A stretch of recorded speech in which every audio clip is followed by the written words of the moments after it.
Hello, everyone. Welcome to today's podcast, The Engineer Whisperer, Transition into a Director Role. And today, my guest is Amanda, and I'm super excited to have her here. I've known her for years now and been watching her career. So, this is really an honor to have you here, Amanda. So, welcome to the podcast. Thank you. I'm so happy to be here. I think that this is such a gift that you do. So I'm really excited about being able to hopefully contribute a bit to the effort that you're doing to help people transition and navigate their careers. So thank you. Yes, thank you too.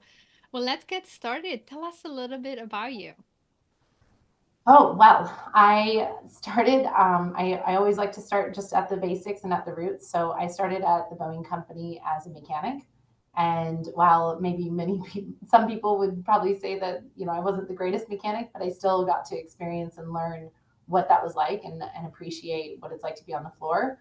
And then I transitioned progressively into manufacturing engineering, was a pit boss out on the flight line, and then went into supply chain, or pardon me, went into operations and then supply chain, and then came back to operations and culminated my career at Boeing as a senior manager. And that I thought was going to be my world and what my life is. And now I'm the director of manufacturing engineering at Silent Air, which we build data centers. We build modular data centers and air handling units for the data center industry. And in between there, I worked at semiconductor at Lam Research. So it's been really fun ride as far as manufacturing to experience three very different industries and three very different production systems across the course of what I think I'm coming up on 17 years as far as my professional career. So Yeah. that's that. As far as my life, I'm married and have a wonderful 16-year-old son, and we just really are about family. I lost my mom about 7 years ago in June, and so losing her really taught me a great deal to make sure that family is comes first, and it's extremely abundantly important. I was just talking to someone the other day of making sure that you set boundaries in your workday and in your life to make sure that those family members get your time and that you show that priority because coming back to Boeing after I lost my mom, I remember just feeling that guilt of, boy, I really wish I hadn't canceled on her to go and work all of those weekends that I did. And granted, all those weekends probably made my career what it is, but really recognizing what's that balance. So family is really big. I live in Arizona. I've moved from Washington to Oregon to Arizona with a brief stint last spring in Wyoming. So it's been a fun adventure. But that's I think in a nutshell what I'm about. I love it. Well, let's hear more about that adventure. Let's hear about your transition into your first director role. So, let's start with, were you invited in your first director role? Was that always part of your career development plan? Yeah, that's great. Yes, as far as my career development plan, when I was at Boeing, I was an avid career plan person on an Excel spreadsheet, all of the things. And I think that was really helpful. I had some wonderful mentors, both men and women, that were great advocates and great guidance for myself. And I would like to think that I was invited because I was recruited to become a director. And so I had wonderful recruiter reach out to me, Mary, on LinkedIn, and I thought, oh, I'm never leaving. Why should we even have this conversation? And she said, just give me 10 minutes. And I remember calling my husband saying, how does Oregon sound to you? Is that even a state that we want to move? And so it was really interesting and quite an adventure. And I'm really grateful for the opportunity to have seen what that even recruiting process is like and to experience that. So yes, I think I was invited is would be the right way to describe that. Well, maybe jump right in. I mean, you started with a move. Um, Yes. I'm thinking maybe what came easy because I'm sure we can Yeah. get to the No, and I challenging think, part. and just to describe a little bit of why I made the decision, the change as well. What I loved about the idea of leaving Boeing and going to semiconductor was one, learning about a completely different industry. Two, it was a non-union shop and where I personally worked in the SPIA union and in the IAM union. and then led the IAM union. And so I'm really familiar with what that kind of culture and dynamic can look like. And so being able to come into manufacturing, I was the director of manufacturing at Lamb. And so to be able to understand and experience being able to go on the floor and actually physically work on the floor myself, because there wasn't that union element there, was incredible. And so for me, I thought if I walked away and stepped away from Boeing, what great opportunity to be able to experience more and broaden my horizons and have a greater appreciation. So that is why I took the role. It wasn't the fact that I was, angry or upset or, just wanting to, get that director role faster. It was, I think that this is such a cool opportunity. Let's go see what this adventure is going to be like. So yes, we packed up our things, bought a house in 3 weeks, and moved to Oregon and found, wonderful community there, and started. I think it was 1 month after I left Boeing, I started at Lamb, and I was there for a month, and then we went right into what we call a ramp. They're a very cyclical industry. So you have a ramp and a lull, and that ramp caused us to grow our team. We went from 365 people when I started, and I think it was June of the following year during 2020, that was 2019 of August that I started, right into about 750 people and 40% year over year growth. And Wow. it was all during COVID. So you can only imagine how much more fun that was. So yes, so just to kind of lay and tee up what we're going to talk about in the director role. What came easily for me was people. I love people. I have an immense, I don't know, I'm just one of those people that I just want to learn more about people, probably very similar to you, Andrea, of just being curious and wanting to learn more and understand more. And so that was an easy part for me to just talk to people, introduce myself. I remember we did an ice cream social on the first 2 weeks when I was there for all the shifts. We did compressed shifts, so we had 4 shifts, and it was roughly about 250 people each shift. And so we got ice cream, and I just wanted to meet people. So I shook everyone's hands and like said hi and talked to them. And what's hard is that everyone's in bunny suits, clean room suits on the floor, but then when they're out of those bunny suits, it's trying to make sure that you're connecting faces to names. I won't lie, that was tough because it was such a sizable team, but I really appreciated the opportunity to just kind of, okay, hi, how are you? I'm Amanda. You're going to see me around. Who are you? What do you do? Tell me a little bit, and to just really make that initial connection right away with the teams, rather than waiting a few months to then go down on the floor and have that conversation. That was my goal, was to meet every single person that was on my team within the first 2 weeks. So that came easily. Oh, wow. There's some time management skills right there, Amanda, that I'm hearing too. Well, And thank so, goodness I had an amazing admin that was phenomenal at coordinating that. But yes, it was a big part. So yeah, yes, yes. But I think these are the parts that individual contributors, and when I was an individual contributor, I appreciated when the leaders took the effort to come in and, and yes, show their faces, we call them. yes. Um, yes, so I can see the impact that you have created in your first 2 weeks. Oh, thank you. It was one of those things of recognizing if I need something or if I need to go and learn something, I need to be able to know people's names. I think that there was also an element I had learned that we wore different colored hats, and this was something that was really interesting to me. Is that I wanted to make sure that I had I kept joking the entire time I was there. I was like, get me a hot pink tiger stripe hat so everyone knows it's Amanda that's on the floor. Because there was a thing that like if you wore the same color cap as a technician, you could like blend in, and I never wanted the teams to feel like, oh, I was trying to like sneakily go around. Yes. Nope, I'm here. Amanda's on the floor. I know I'm going to ask dumb questions. I'm going to walk fast. I walk very fast.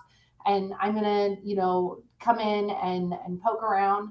But I don't want people to not feel that I'm trying to be, I don't know, like surreptitious, like go around them or sneaky. And so that was always a thing. So I wanted people to feel comfortable about knowing it. And I remember, other high level things that I did that were really important to me for the easy part was I did skip level one-on-ones with all of my supervisors. So I had 26 supervisors and I had 4 direct reports that were senior managers.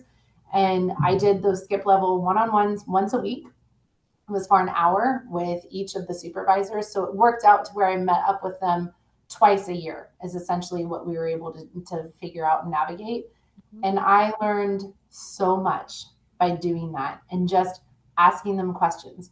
What was your, my first question always was, tell me what your first job was. What did you do? And tell me about your career. And it was about breaking the ice and understanding who they were as people, not just as supervisors, and then finding areas of opportunity of where they fit best in our organization. And I know right offhand, we had about two or three people that we quickly made some modifications and changes just based off of those conversations, because I was like, you should be in a different role. You're excellent at XYZ. We need to move you here. And so having that time and conversation was absolutely invaluable. Yes, I mean we talk about promotions and that whole process, and managers, representing their employees. And I mean what you're talking about, if the leader above my leader knows of me, and had not just my name, but what my capabilities are, what my Yeah, history is, what my experiences are, then it's so much easier to create that org chart and that flexible org chart of, okay, now yeah, we have this need, so who do we, move, shuffle around, and with the understanding that this is benefiting them as well. So that right, right. alignment. Yeah. Well, and I think that coming from somebody that has like moved up the ranks, it was a thing of recognizing all of our skill is not just going to come from leaders that maybe come from outside of the company or those with college education. It's also making sure that you're bringing up people through the ranks. Yes. And that was something that was really important to me, of making sure that we don't forget that really the experts are usually the people that are closest to our products, and really making sure that you're creating those opportunities for them. Yeah, so they feel seen and heard. Yeah, I love yeah, that. Thank you for sharing. I mean, you absolutely. pretty much created a career path opportunity for them. So I can imagine how dedicated they were after that. Like, oh uh, yes, I can, yeah, I right. can see a path for myself. Yep, absolutely, absolutely. Now let's move into the challenging part. What was Yes, challenging in your transition? a lot. And I'm being really candid about it, because I think that when you come into a role, I left, my last role was around 215 people. I had 10 direct reports when I was at Boeing. And so I thought, okay, I can handle 365. I can handle going up to 700. Okay, that's fine. What I didn't anticipate was were a few things. One, recognizing that there's different cultures and different functions. So you need to, when you're a director, you're really thinking and focusing on how does the entire organization work together. And when you're a senior manager, you only worry about your one function. And so when you get up to that level of responsibility, it's taking into account what are the different subcultures that you need to acknowledge and be aware of, to ensure that there's better communication and better support and partnership. So those were nuances that, while I understood it of being a senior manager, I didn't totally appreciate it when you need to get everyone to truly work together for that bigger picture strategy and goal. So though that was a really big part for me that I recognized very quickly, but maybe made some missteps. I know I did. And for those that maybe have listened, I know that I did. It's a growing pains, and it's me learning to be in that role and learning to experience it. And we're not perfect out of the gate when we come into that next level, or any level for that matter, because I remember talking, what was really challenging for me was also my stress level and where I was at, which then actually changed how I showed up as a leader. And I remember talking with my leadership coach. I was really blessed to have some great support at the company from leadership coaching. And I said, oh my gosh, I am feeling like I am starting as a first line leader all over again. And I'm just so challenged by this. And that was really about, I think, 7 years after becoming a first line leader. And my coach asked me a very simple question of what was what was the same, she kind of asked me these coaching questions to kind of define and dig in. What's the same about that? Why do you feel that way? Yes. And I just kept saying, I just feel like I can't communicate with people. I feel so frustrated and so challenged that I'm not getting what I want to have happen, because I can see it. I can see the vision, but what's going. And she just basically asked me, she's like, "Do you take a lunch?" I was like, "No, I don't have time for lunch. What are you talking about? I don't have time for any of that." And that was the biggest aha. So she challenged me for the next week. She said, "I want you to take just 15 minutes. I want you to go outside if you can." I'm in Pacific Northwest, so I recognize for Pacific Northwest friends, it's not like Arizona, but still, go outside, go take a lunch. Turn off the computer. Don't be on a call while you're trying to scarf down your meal, Yes. and take a moment. And Yes. that lunch quickly turned into a 30-minute lunch, and then turned into, okay, I need to work out in the mornings.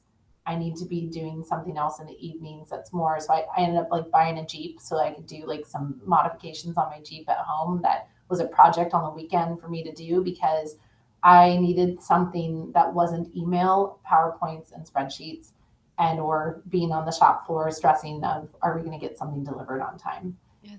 And she really guided me to, I'm sorry that this is kind of flowing into things, but it's one of those answers where I then also had to recognize, I asked, what's a director supposed to do? And she said, you're supposed to conduct. Think of an orchestra, and that you're the conductor of that orchestra. It's not that you're doing the work. You are no longer that cello player or that saxophone player or the bass player. You're the conductor, in the sense of, how do you get all of those functions to work together? Back to understanding the different subcultures of each of, the strings, the brass, all of those team I love members. that. Yes. Okay, how do you get the orchestra to play together? And Yes. that, wow, uh, Andrew, that was a game changer for me. I'd also received a 360 feedback, which was hard. That's one of the hardest, most gutting things that you can possibly get, because you are just laying out your underbelly and you're just like, tell me all the things that I'm good and bad at. Yes. And you learn so much about Yes. yourself. And so all of those pieces led up to me going, I need to step back. I need to recognize what my team is doing, encourage them, do some more guidance, and not so much dynamic leadership where I'm just like in the weeds and trying to physically move the pieces. I need to trust my team and let them do what they do best. Mm. So I'll stop, pause there. I know it was a very long answer, but Well, I'm curious, and I think my audience is curious too. Kind of, how long did it take you to start working with a coach, and then this yeah, learning curve that you're talking about, to yeah, recognize this and then make improvements as a leader? Because I think a lot of people relate. They enter the director role, and then yeah, you make mistakes. Like yep. that's how you learn. But from that on, like, how long did it take you to get on that learning path that you're mentioning? It's a great question. It was about a year in that I did this, and the reason being was because of COVID. So COVID was, obviously, it was about just supporting the workforce and then getting the products out. We were essential, so we were all on site, and so it was very very big difference in that sense. So about a year in was when I did the 360 review and started having that coaching support, because they hired Better Up Coaching, because they realized, hey, through all of COVID, it's been really hard on our leaders. So they brought forward Better Up Coaching for us. So that was phenomenal for us. And that's the timeline of it. And then I would say, to make a full, I wouldn't, to make a change, and what was great about it was that we did have a 6-month follow-up and a smaller 360 that was sent back out to get, like, how's Amanda doing, a check-in. And Yes. I'm so grateful for that, because I was able to correct and course correct what I did. And that was about 6 months later. And so it took about 6 months. It wasn't easy. It wasn't something that can happen overnight. And I still had missteps. I would still find myself in meetings, like asking questions and like digging in and telling myself, nope, back up. I remember uh, I don't really exactly remember how it came about, but I remember I bought a sign that had a big moon on it because the moon has such a gravitational pull, all of the our water and it's, changes our tides and so Yes, on and so forth. yes.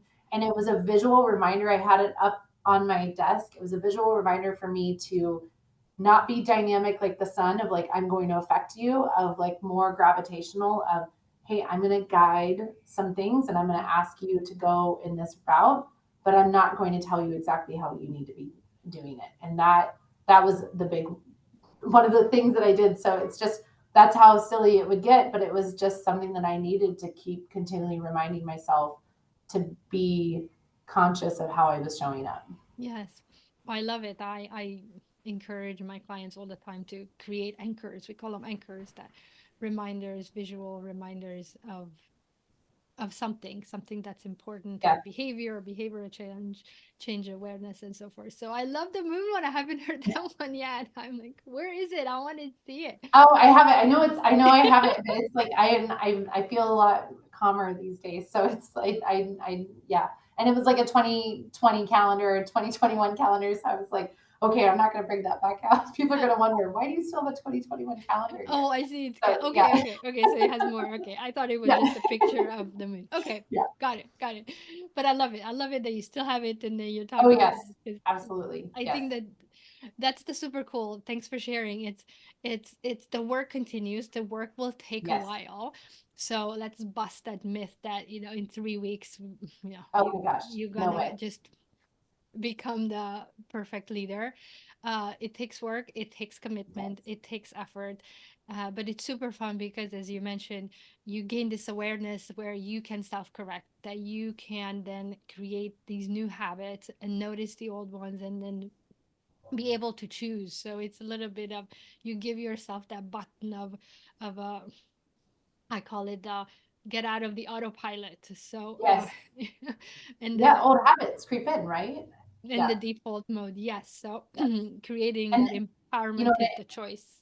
I do want to add one thing that I also did because my coach advised me to do it, and I really appreciate it. I actually asked my team, my leadership peer team, to reaffirm when I was doing something right. Oh, I Don't love point that. out the badness, but I sent out an email. I said, these are the three focus areas that I'm going to go after. And could you guys please tell me when you see me doing it right? And they Mm. did. And I could not have done it without the team and without their commitment also to me becoming a better leader. So that was another really great tool that I leveraged.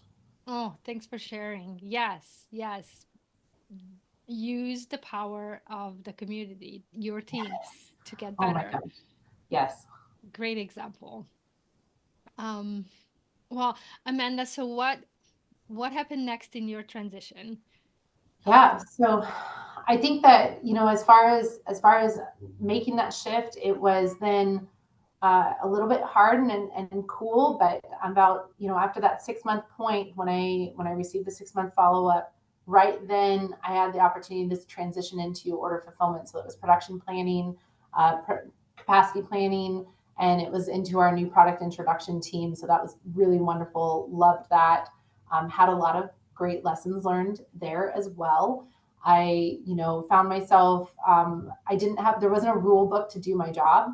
And so I was going off of old reasons and old things and just what I had learned being on the receiving end in operations.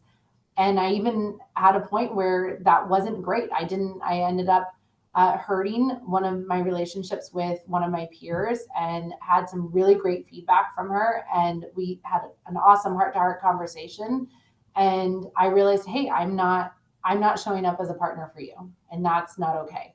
And so recognizing that I think I slipped back into some old habits. And so, okay, recognizing that, but also realizing this is a really great opportunity for me to experience something that's so out of my wheelhouse. Supply chain and manufacturing are really probably the two main pillars that I would consider my strengths to be in, and this was something just really outside of that. And I really appreciate it because I have a whole new level of respect for capacity planning, configuration management, order fulfillment, et cetera. So that really was phenomenal and wonderful. But what unfortunately happened was that then the company made a really big strategic decision and ended up laying off about 1,800 people in January of 2023. So just last January. So it was quite a gut check and a gut hit, I would say. And I was a part of that. My entire all of the managers that I ever reported to in that 3.5 time span also were laid off. So really hard in that sense of, wow, okay, what did what did I do? Was like really honestly my first thought of, man, where did I fail? What did I mess up on? What was that about? But then when I started thinking about it and reflecting, I was like, well, we're all gone. Like we're all feeling that, right? Yeah. And I would say that, um, yeah, just to kind of consider what the old stigmas were. I remember thinking about, layoffs of, oh, that's somebody that, wasn't performing, or that's somebody that's not, hitting the mark, because I've had to be a part of those conversations of determining, people being on the layoff list. Yes. Or it was purely, a financial decision and they cut like certain groups, but that wasn't what happened. And so it was certain people within all the groups and all the teams. And so you can't help but think and go, what did I do? And Yes. that was hard. That was really hard. And I remember being a little too prideful to even reach out to my network, because I felt that, oh, they're going to think so little of me, or they're going to Neg- think less of me Yeah. for being in this experience. Yes. So that, I'll pause there. Just if you have any, questions to ask, kind of guide me if you have anything specific that you want me to answer. Well, the question that comes up is, we hear, we read, we hear about layoffs now, they're happening, and thanks for sharing. Uh, I, I I think, and I haven't been in the situation myself, but I've coached people through it, and that is a valid question that everyone that I coach through, they confess to, that yes, what happened to me, with me, why me, and we had to work through just that mindset. So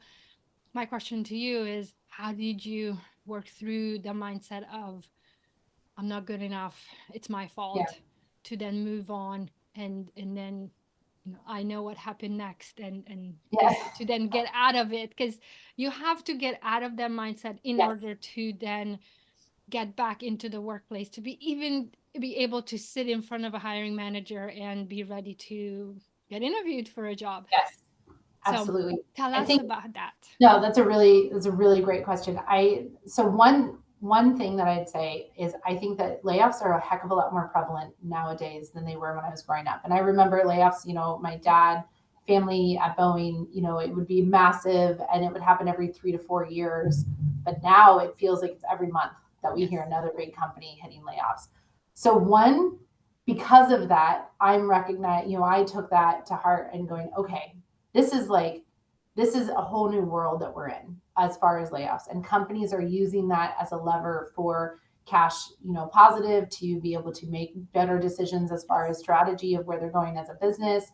To also, I think that there's an element of, I know Tesla just did their big layoff, and I think that it's pulling a lever of going, maybe we got a little too comfortable, or we got too many duplicate roles, and so they make decisions of, we need to cut an organization or cut some team members out to streamline, or kind of even create that friction to see if we can do something better and more efficiently. And so it's not me and it's not you. It's not what it is, a company decision that has happened. And because of that, that really helped me feel and remember and go, hang on, I'm, this is going to be okay. And so for me, that was one. I think that interviewing and applying for jobs, I was still a little too prideful looking back. I wish I had reached out a little bit more to my network. And so that's now my biggest recommendation to team members and friends that have also previously just been laid off in the last few weeks. There was another round at my last employer. And so talking with them and saying, okay, go scour your network and go find roles and companies or past leaders that you really admire and go talk to them. Ask them for a phone call. Go see what you can do. I did reach out to two people, and I'll give a little shout out to Adam. So Adam Broda and I worked together at Boeing, and I am constantly sending Adam's profile and on LinkedIn to people because he just so freely shares some really great insight and information to team members or to the LinkedIn community. And I think that it's just wonderful guidance. And I've shared yours, Andrea. I'm constantly making sure that people are aware of the tool that LinkedIn is Yeah. to go and find people and connect with people in their network. And it was also really heartwarming. There were so many people that reached out and they were like, if you know of anyone that's in my network and I can introduce you, I'm there. What can I do? And so there were a few people that I was able to go and do that. I found this current role that I'm in by applying to those jobs that are the bucket jobs, I guess is what I'm going to call them. They're kind of a shell job where you don't know the company because it's by a recruiting firm. Hmm. And so to me, I was like, hey, if a recruiter calls me and I can actually have a physical conversation instead of it just being the LinkedIn application or Workday application, Yes. that's going to be a heck of a lot better. And that is how I ended up in this role. Was I was able to connect with a recruiter. That recruiter connected me with this company, and I was able to proceed. And so that I think are all tips and tricks now that I've shared and that I'll continue to share with people is okay, have maybe your pity party for a weekend, but then recognize this is not just a you thing. This is a company thing, and you have nothing but amazing resources out there now with LinkedIn. With oh man, now I'm just totally drawing a blank of the other. Indeed was another Yeah. site that I used, and don't be afraid to call friends, coworkers, and past leaders to ask for a coffee, ask for a call, and see if they have any ideas or people that they can connect you with. Thank you for sharing. Because that transition from that mindset of, I'm too proud and my ego is hurt and what would others think about me, into I'm gonna just call one person today, and maybe Yes. call, the one person who that they're gonna always smile when you reach out, who been always really kind to you. Don't start with the one who is kind of on I don't know, the outside Yeah. of your Right. network. Start with those really, those ones that I call them the joyful, who always just, I can't, like, I'm seeing you, Andrea, and they're just like so happy, and I haven't even opened my mouth yet. So there are people in your network. I know everybody has those. Yeah. um Find those, reach out to them, just so you get that boost of energy, um and then you, and confidence, so that you can reach out to the next one. So don't think, oh, overwhelming, I need to reach out to 100 people or even 10. Just reach out to one, and then the next one, and the next one. So I so appreciate you sharing that. Mhm. No, thank you for the opportunity. And now tell us what happened next. Yep. So now I moved from, at the time we were in Wyoming, so moved from Wyoming to Arizona and landed in the current role that I'm in. And it's been really neat. So it's a whole nother industry. It's air handling units for data centers. And it's part of Johnson Controls is the company. And so it was really neat to hear their history and what they've done. Johnson Controls, if you didn't know, started basically Johnson himself invented the thermostat.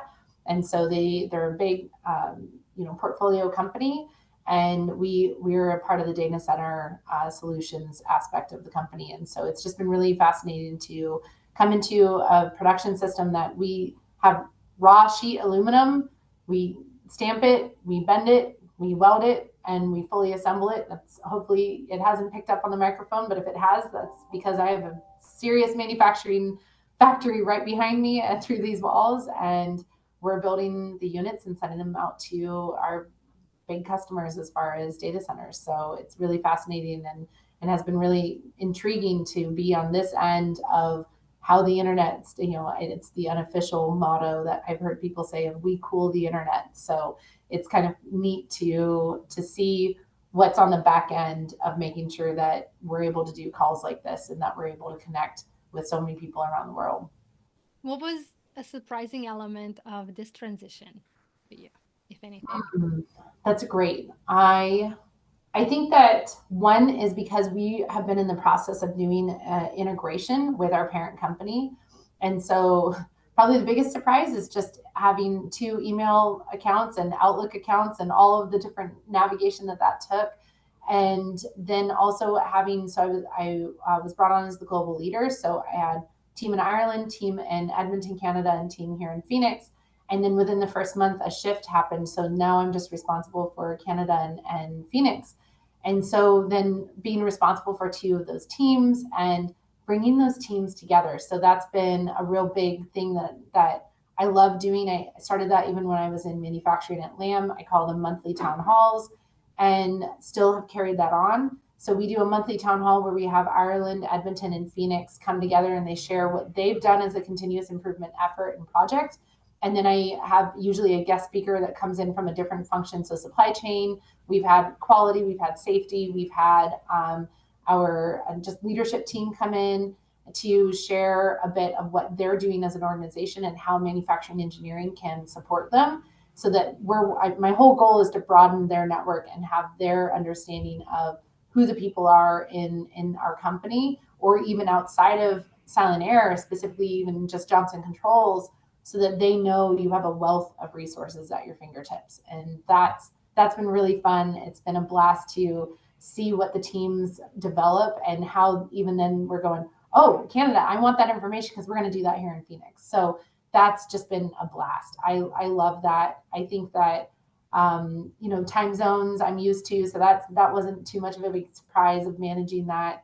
And then I think that for us, just making sure that we're able to, like, we are in an interesting situation where we're learning and maturing, so we don't have a lot of the systems that I had back at Boeing, and so that's been fun of Mm. figuring out, okay, well, how do we go and build that, what are we going to do? And so we just kicked off even a citizen development team for Power Apps, Microsoft Power Apps, so that we can get team members developing these Power Apps for us to find solutions so that we're not all doing it on Excel, which is, there's still just everyone uses Excel. Don't think that everyone's magic and has gotten out of it.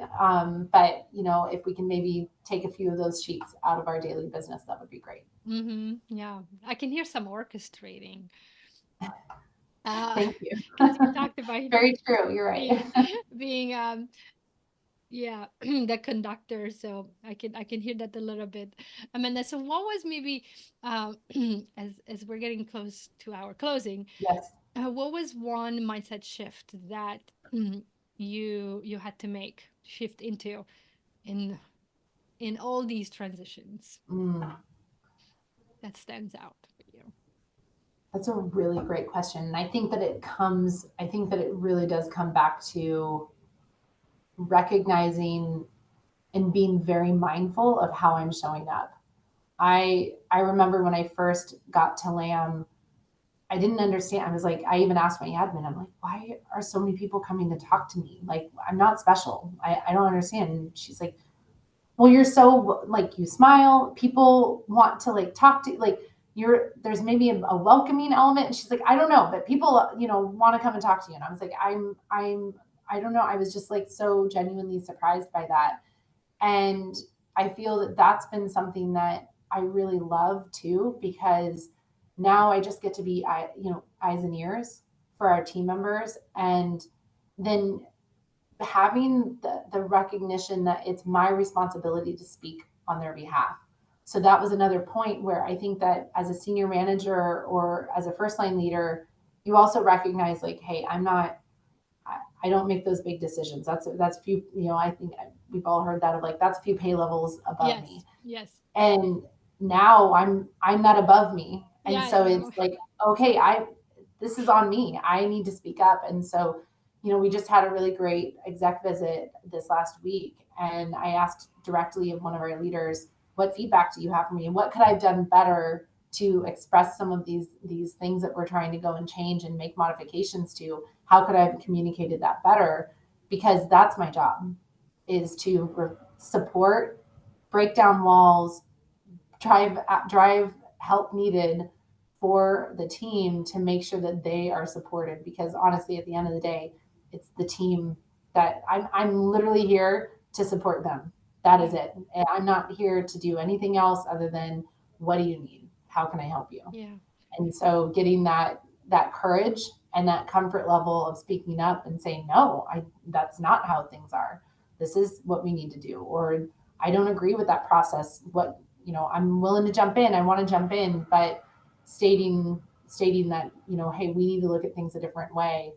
That's that's my responsibility. I love so many things of what you said is one, the amplifying the team accomplishment, the team's story, the team's effort. Then I can hear your skill in storytelling. I think that leaders at that level, where you are and higher, develop this ability to storytell, to tell in a way their team story, to to really what's the word, create that recognition for them, Mm, and to take it further up, not just to get the funding, but to represent them and their good yes, work. And yes, then I heard, which I love, is that you shifted your mindset of I'm here to speak up, to use my voice, and to step into that responsibility ability of making decisions. So yes, probably yes. your ability to make decisions, to make critical decisions and critical But thinking, probably you worked on that too. That's what I that's a hear. really great point. I think that, it is something that we have to get comfortable as leaders to make the decision, Yeah. because so often our teams are escalating because they don't feel that they have the authority or autonomy. Now, I do try to, as much as I can, go, you guys have that's you can make that choice. Like whatever you guys want to do, go for it. But also if your team does come to you and asks you for help and that they're really at an impasse, make the decision. Because if anything, not making a decision is also a choice, right? And Yeah. so just letting that linger or letting it sit can just really create a festering environment or Yes. challenges for your team. And I'm not saying that everything can be really fast. So don't, I'm not one of those people that it's like, just make a decision. It's like make informed decisions, Yes. but definitely take that responsibility on and recognizing that just by making that choice adds clarity. And I love Brene Brown's quote. I've been using it since I was a senior manager. Clear is kind, unclear is unkind. And that right there, if you can always be clear and transparent with whatever you can, you're being kind. Yeah. That's how I've interpreted it. And so I Oh, I think love that. that's a big one that I hold on to. I love that. It's right there. Be kind. Ah, there you go. Yes, it is. Yes. And I love how you connected it and you gave a very practical example of how to be kind, Mm, by being clear. So, yeah. oh wow. Well, we are at the end of our podcast, Amanda, and I want to give the mic back to you. Close us out. What do you want to leave us with today? I just want to say thank you very, very much, Andrea. I think that this was really neat to be able to share my experience. I'm just one experience. I'm not a perfect leader. I'm still growing and learning. And I think that if we can all just put a little bit of humility and kindness into what we do every day, that's that's probably my biggest, I guess, nugget that I would love to pass on is recognizing that we're all just doing our best. But if we keep that humility and kindness at the forefront and recognizing that we're here to support our teams, that's what we're doing. Well, on that note, be kind to yourself as well, and Yes, well then said. pass it on, because I know, audience, Amanda is kind to herself as well. I've had conversation with her, so thank you for being here today. Thank you for sharing. I really appreciated your time. Thank you. Thank you.